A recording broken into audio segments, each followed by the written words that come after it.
एक समय की बात है। पहाड़ों और हरियाली से घिरे एक छोटे से गांव सोनापुर में लोग खुशहाल जीवन जीते थे। वहां के खेत हमेशा हरे भरे रहते थे।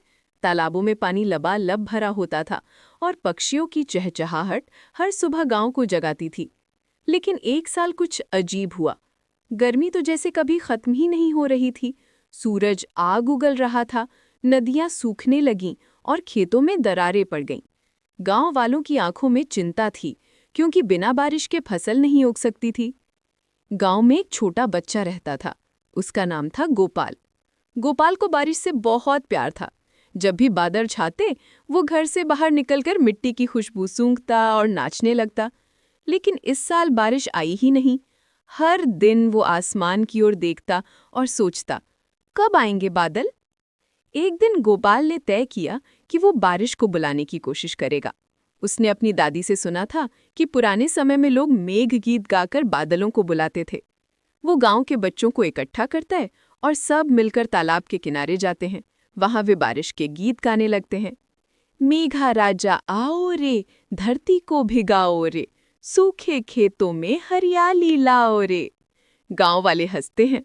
कुछ लोग कहते हैं, अरे बच्चों, गाना गाने से क्या बारिश आएगी। लेकिन गोपाल हार नहीं मानता। वो हर शाम बच्चों के साथ गाना गाता, मिट्टी में बीज बोता और आसमान को देखकर मुस्कुराता। धीरे धीरे गांव के बुजुर्ग भी उनके साथ जुड़ने लगे। सबने मिलकर तालाब की सफाई की, पेड़ लगाए और गांव को फिर से हरा भरा करने का प्रयास शुरू किया। गांव में एक उम्मीद जागने लगी कि शायद बादल सुन लेंगे। कुछ हफ्तों बाद एक सुबह आसमान में एक हल्का सा बादल दिखा। गोपाल ने उसे देखा और खुशी से चिल्लाया, देखो बादल आया। फिर और बादल आए। आसमान धीरे धीरे काला होने लगा। हवा ठंडी हो गई, मिट्टी से महक उठी।